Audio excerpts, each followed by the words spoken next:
পানি আগে নিয়ে তার মধ্যে দুধ দোয়ায়।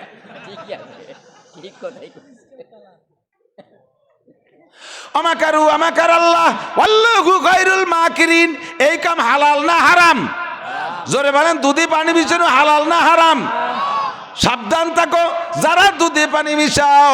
6 মাস দুধে পানি মিশাইছো, ডেলি 1 কেজি পানি মিশাইয়া দুধের দামে বিক্রি করছো 80 টাকা কইরা।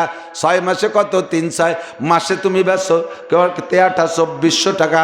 2400 টাকা পানি মিশাইছো, 6 মাসে কয় টাকা হইছে? দুধ যখন বাছুর ছাড়াই গেছে, বাছুরটা ডগডগ করে বড় হয়ে গেছে, বাজারে বিক্রি করলে 50-60 হাজার টাকা বিক্রি হয়। আল্লাহু আকবার। দুধ ছাড়ানোর সাথে সাথে প্রথম 2 বার পাতলা পায়খানা করে বাছুরটা শেষ।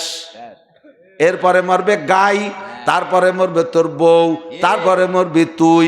একে একে সব যাবে। আমের সাথে সালাও যাবে, গুড় সাথে নুড়ুও যাবে। পোলাপানে মাটিতে পায়খানা করে, মহিলারা পালাইতে শূন্য খেয়ে মুড়াই ফেলায় না, ওরে নুড়ো কয়তো নাকি বলেন? পায়খানা টুক ফেলায় কি খের কটায় নিয়ে আবার গোয়াড়ার মধ্যে দেয় নাকি? ওই পায়খানার সাথে নুড়ুও চলে যায়।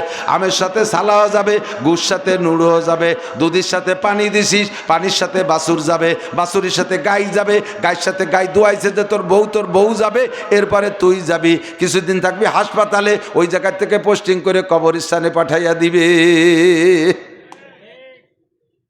সাবধান, পরের ক্ষেতের ফসল খাইয়েন না।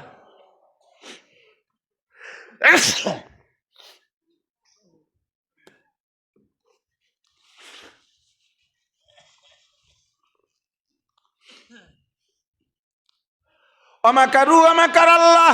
হারাম হারাম, এদিক খেয়াল করেন। হারাম আলো রাইফেলের গুলির মতো, বুঝেন? রাইফেলের গুলি খা মানুষ। পাকিস্তান বাংলাদেশ স্বাধীনতা যুদ্ধের সময় মুরব্বীরা তো দেখছেন, আমি দেখি নেই, শুনেছি। রাইফেলের গুলি ঢোকে, গুলি জট্টুক অট্টুক, পিছন দিয়ে বেরোয় কিন্তু অট্টুক না, এত হানিক নিয়ে বেরোয়, ঠেলি বারে। যত হারাম আছে, যত হারাম আছে, খাওয়ার সময় খাইতেছো, ঘুষ খাইতেছো, সুদ খাইতেছো, ডুববে 1000 টাকা, পিছন দিয়ে বেরোয় নিয়ে যাবে 1 লাখ টাকা। কিডনি নেবে, বাল্ব নেবে, হার্ট নেবে, লাঞ্চ নেবে, পাকস্থলী নেবে, তোর ব্রেন নেবে, সব কিছু নিয়ে বেরোয় চলে যাবে। মাইয়ে বেরোয় যাবে, ছেলে বেরোয় যাবে, বউ বেরোয় যাবে, তোর সংসারে আগুন লেগে যাবে। খাস সময় টের পাচ্ছ না। একটা বাস্তব কথা বলি, মাঝে মাঝে বলি, জায়গায় জায়গায় এসে গেলে এই বয়ান আসলে বলি। এই যে আমাকে ঢাকা খুলনা বিশ্ব রোড যখন বানাইছে, এখন তো বাঙ্গার থেকে ওই পাশের টুক তো একেবারে অত্যাধুনিক, আর এরপরের টুক ওই যে খুলনা পর্যন্ত তোর অনওয়ে ডবল রোড আর কি, 4 লেন না 2 লেন। শুনতেছেন নাকি? ওই রাস্তা বানাতে যাইয়া 5 বছর সময় লাগাইছে। এই 5 বছর আর ভ্যানওয়ালারা ভ্যান চালাইয়ে জুত পাইনি, ভীষণ কষ্ট। অনেক সময় যাত্রীরা ভ্যান ভাড়া হয়ে দিয়ে ও যাত্রীরা সহ ওই ভ্যান ঠেলিয়ে নিত। আমি একবার আইছি আলফাডাঙ্গা মাহফিলি, বাড়িতে ভ্যান একখান নিয়ে আইছি, সারা গা ধুলো ধুলো হলুদ হলুদ হয়ে গেছে। আসার পর ওরা কাছে ওদের কৃষি এসেছেন এইরকম হয়েছে, আমি ভ্যানে আইছি। তো ভ্যানে আসলেন তো এইরকম ভ্যান সারা ভর ঠেলিয়ে নিয়েছি। ও একা ঠেলতেও পারে না, এমন জায়গায় জায়গায় বেঁকে আমি ঠেলছি। তো 5 বছর এই গজব গেছে। যখন রাস্তা সুন্দর হয়ে গেছে তখন দূরিত্বে মনে হয় যেন রাস্তায় পানি ঢেলে দিছে, এরকম লেভেল দেওয়া যায়। তখন ফুকরোতে বাড়ি যাইতেছি, তার আমি ফুকরো পড়াইতাম, উঠছি ভ্যানে, হয়তো বড় বড় সোজা সোজা রাস্তা, এমন চালাচ্ছে। আমি কই একটু আস্তে চালা, হঠাৎ যদি তোর ব্রেক করা লাগে এত তুই ঠেয়াতে পারবি না। ও কয় যে হুজুর দেখেন, এই যে ফুকরোতে গোবিনাথপুর হাসপাতাল পর্যন্ত 6 কিলোমিটারের মধ্যে একটা মাসিও নাই। 5 বছর চালাতে পারিনি, একটু পড়ানপুরে চালাতে দেন, কাজা কাপ্পারা আদায়রে নেই, চালাইয়ে ব্রেকের চিন্তা আপনার করা লাগবে না। এই কইতে কইতে মানে 2-1 মিনিটের ভিতরে এমন হার্ট ব্রেক করছে, আমি পড়িয়ে যাওয়ার মতো কোনো মতো সিট ধরে ঠেয়াইছি। ও গাড়ি দাঁড় করে তুই লাভ দিয়ে নামে পিছনে দৌড়েছে, কি যেন একটা এরকম দৌড়িয়ে পকেটে ডুয়োই আসে। এবার ব্যান ঠেলে তা চলে না, চালা। আরে হুজুর সর্বনাশ হয়ে গেছে, আর হবে না, আপনার আর একখান ব্যানে উঠে দিচ্ছে না, তোরে হেনি জাতি হবে, তোরে কলাম যে এত ধরে চা, কি হয়েছে কি কর? কই যে ব্রেক ভাঙিয়ে চাকার মধ্যে ঢুয়ে গেছে। কইছিলাম না এরম হতে পারে? কয় হুজুর কিরা জানে, তাই তুই যে লাভ দিয়ে গেলি এত বেগে ব্রেক করে পিছনে কি ধরলি? কয় যে হুজুর দেখি যে 10টা টাকা ফেলানো, চিন্তা হলো কেউ না কেউ তো নেবেই, তাই আনতি যে কি যে গাড়িটা মারা হয়ে গেছে রে হুজুর, বাংলায় করছে। 300 টাকা লাগবে আবার এই ব্রেক সারতি, আর বিকেলে কামাই শেষ। ঢুকছে কত? 10 টাকা, বেরোয় গেছে কত? 300 টাকা। হাসি উড়াই দিয়েন না। জিন্দেগিতে 2-1টা ঘটনা ঘটছে, প্রত্যেকেরই পিছনে আড্ডে দেখেন কি শিখি জন্য যে কি হয় খুঁজে পান না। এত ভালো হয়ে চলি কেন যে এরকম দললো, টের পাইছো? কোহানে কারে মারি দিয়েছো? কার গাছের আম চুরিয়ে খাইছো, কার মুরগি খাইছো, কার ফেলাই নিয়ে টাকা ধরছো? কথা কইেন না। 10 টাকা 5 টাকা পাইলি, যদি রাস্তায় 10-5 টাকা ফেলানো দেয়, সেই সময় ডাক ছাড়ে, কাটা বাড়ছে নিয়ে যাও। যদি 1000 টাকার নোট দেয়, এদিক ওদিক তাকাইয়ে ধরে পকেটের মধ্যে ঢুকে যায়, সেই সময় ডাক ছাড়ে না। কতক্ষণ? মহিলা রাতের বেলা মুরগির গোশত রান্না করছে, আপনি তো জিজ্ঞেস করছেন মুরগির গোশত পাইলে কোন জায়গা? চুপ করো, খাওয়ার দরকার খাও। আমি মুরগি কিনলামও না, আমাকে পালেও মুরগি নাই, তুমি পাইলে কোন জায়গা? কদি জবরদস্তি রে কয়েছে, কয়ে যে ভাত রান্না করার সময় অমগ্গে মুরগি আইসে, সে ফ্যানের মধ্যে মুখ দেশে, সে খিটুনিতে বাড়ি দিছি, ঘুরিয়ে ফুরিয়ে গেছে, জবৈদের রান্ধি ফেলাইছি। এ কতি গেলি পরা ঝগড়া লাগবে না, এই জন্যই খাইয়ে ফেললি, কোনো ফেলাই তুলি তো আরো যাবে না, এই জন্য জবৈদের রান্না করে ফেলাইছি। বেজার নাই, বিসমিল্লাহ কয়ে জবই দিছে। আমাকে এনে একবার মুরগি চুরি হয়েছে, ধুমসা চুরি, পুরো ইউনিয়ন ভরে। আমার বাড়ি মুরগি সবদিন বেশি, পাবলিক মুরগি 100-150 সবসময় থাকে। চোর আমার বাড়ি ঢুকে 3 রাত্রি 97টা মুরগি নেছে। মহিলারা এইগুলো খুব যত্ন করে, তাকে যদি এতগুলো মুরগি নিয়ে যাবে তো স্টক করে মরার কায়দা। তা আমি দেই যে বেকায়দা, সে তাড়াতাড়ি আবার অড্ডন কিনে আমি গোয়েল ভরিয়ে দিছি, যাতে মন খারাপ না হয়। এই করতে করতে চোর ধরাই পড়ে গেছে। চোর ধরা পড়া পিটেছে তো পছন্দ মতো পিটেন। আমিও গেছি দেখতে, সবাই বলতেছে যে তুই হুজুরির বাড়িতে চুরি এলি কেন? কয় যে অন্য অন্য বাড়ি খোপে 2-3-5টা 2-3-5টা যাইয়ে দেই যে দরজা খুলে সব কাতার দিয়ে শুয়ে রয়েছে তবলিগে লাগে মতো। এসেন হুশ নাই, পরান ভরে ভরছি বস্তা। পরে কয় তুই এত মুরগি নিস, কি করিস, কি বেশিস কোন যা? কয় না বেশি না, সব খাই। এত মুরগি খাইস? কয় হ্যাঁ, আমি পোলট্রি খাতে পারি না, তো পোলট্রি খাতে পারি না বুঝলে, দেশি মুরগি ছাড়া খাতে পারি না। তুই হুজুরির বাড়িতে চুরিয়ে লিখে, আমি তো জানি না হুজুরির বাড়ি। ডুইয়ে দেই যে প্রচুর মুরগি। এত মুরগি নিস কীভাবে? কয় বস্তা ভরে নেই, মরিয়ে যায় না। কয় যে মরিয়ে গেলি তো না, খাওয়া হারাম, এই জন্য বিলির মধ্যে নিয়ে আমি সবগুলো বিসমিল্লাহ আল্লাহু আকবার করে জবাই দেই। মরিয়ে গেলে হারাম হবে, চুরি এলে হারাম হবে না। মরিয়ে গেলে খাওয়া যাবে না, হারাম, এই জন্য বাইসে থাকতে থাকতে বিসমিল্লাহ আল্লাহু আকবার করে জবাই দিয়ে হালাল বানাইছে।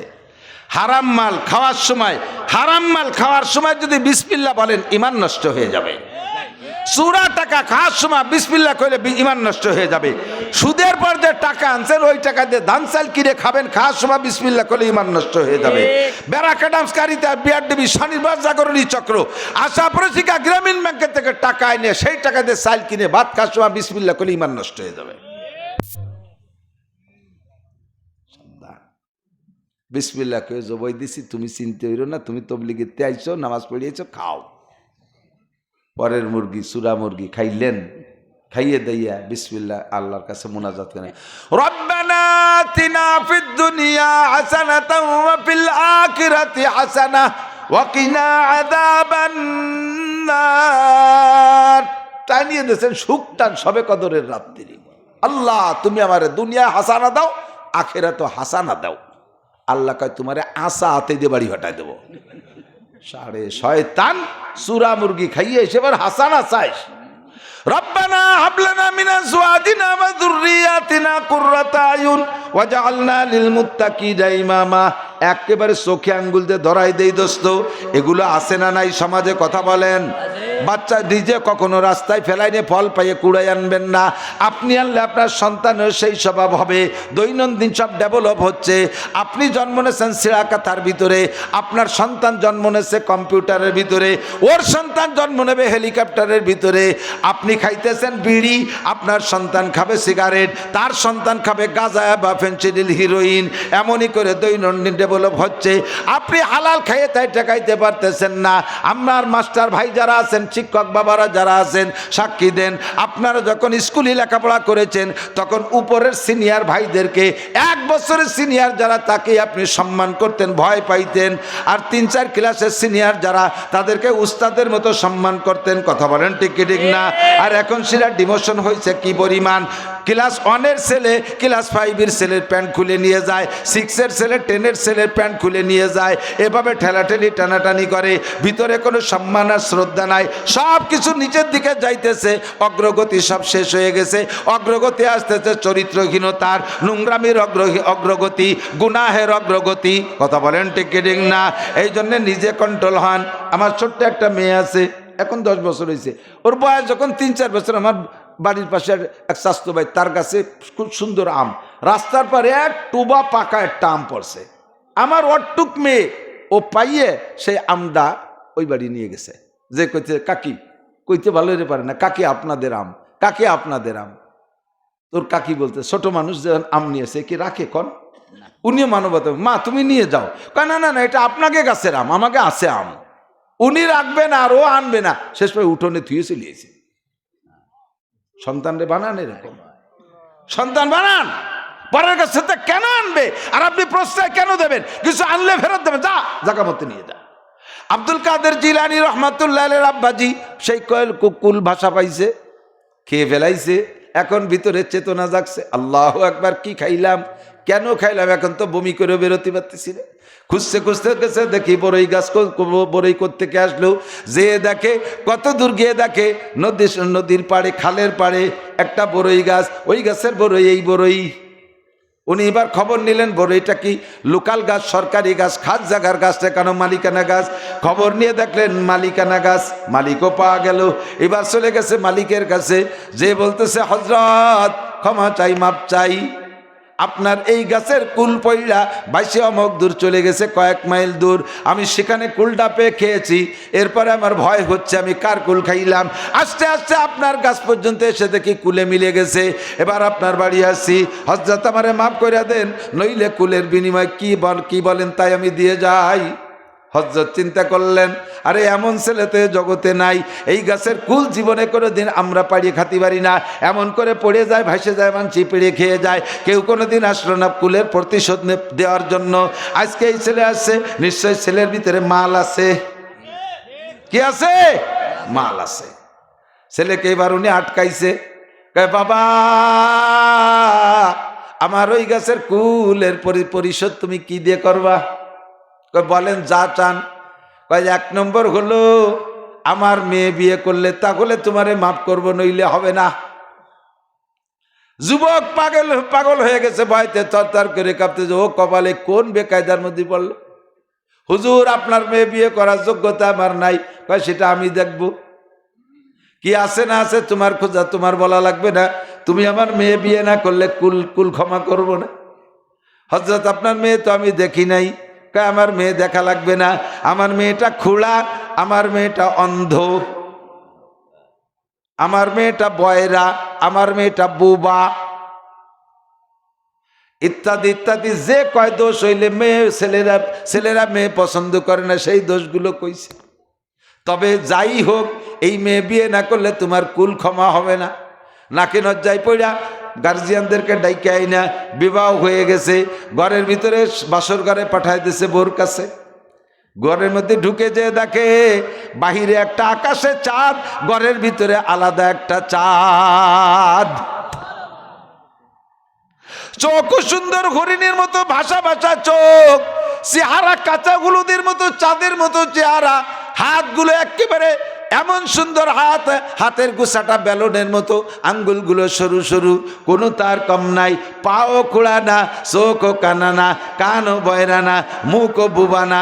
আইসে বলছে হযরত কার কাছে পাঠাইছেন?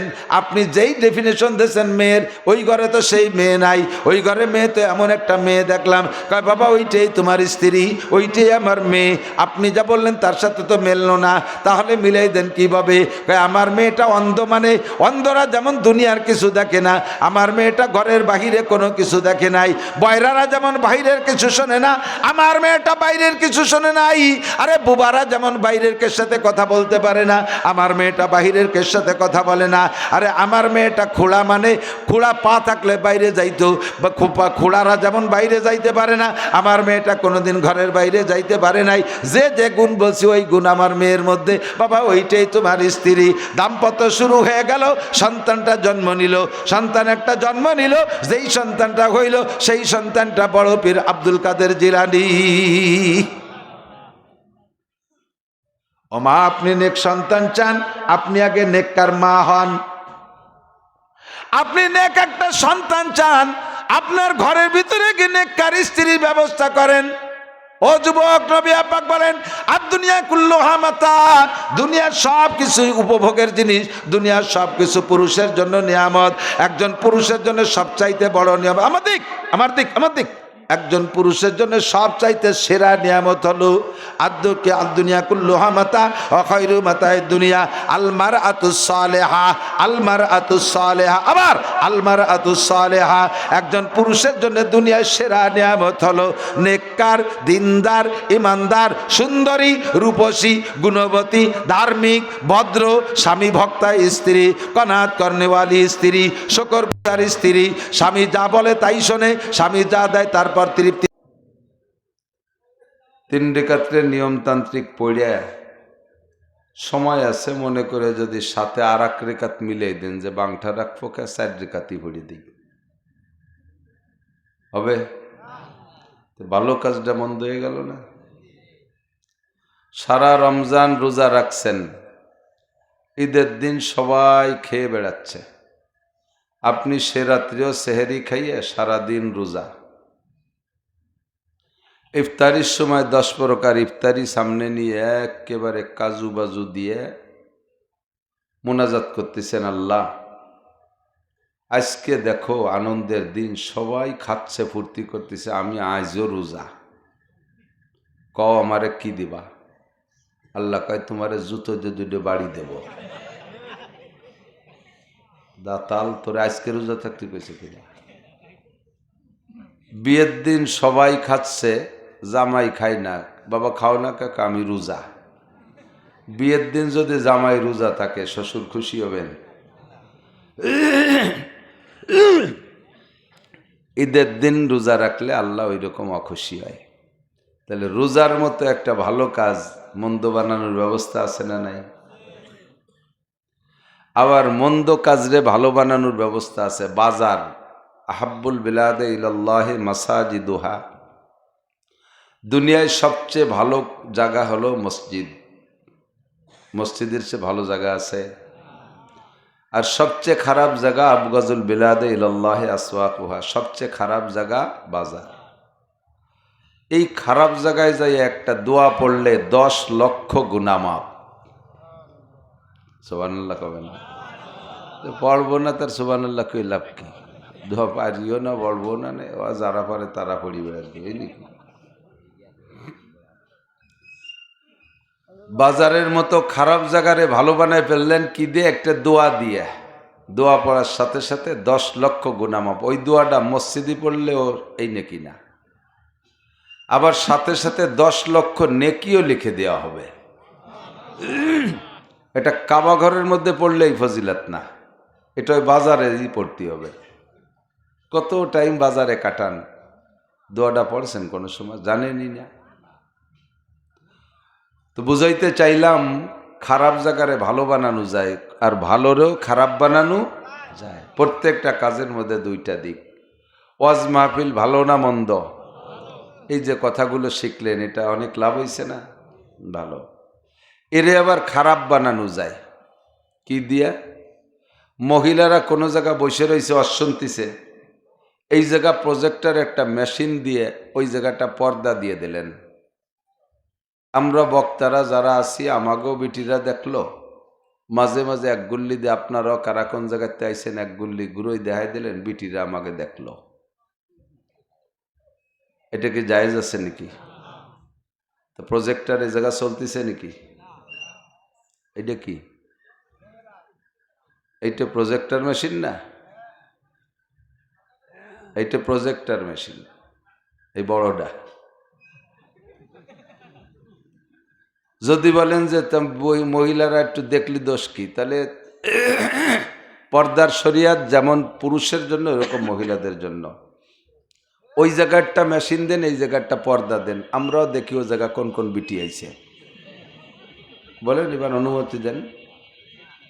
এই অনুমতি দেবেন কেউ?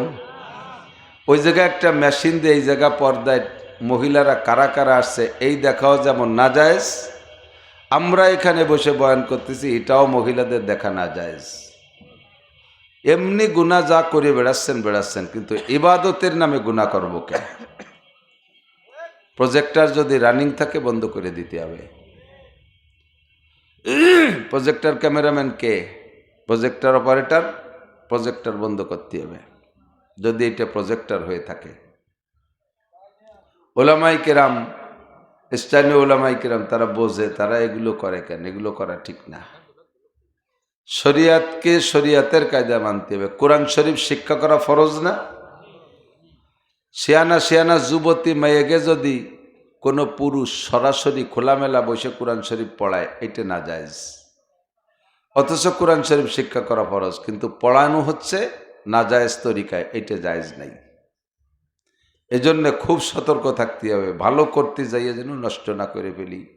খুতবাতুল আহকামের মধ্যে হযরত হাকিমুল উম্মাত আশরাফ আলী থানভী রহমতুল্লাহ আলাইহি লিখছেন, আন্নাসু কুল্লুহুম হালকা, আন্নাসু কুল্লুহুম হালকা, সব মানুষ ক্ষতির ভিতরে, ধ্বংসপ্রাপ্ত, ধ্বংসের দিকে দৌড়াচ্ছে।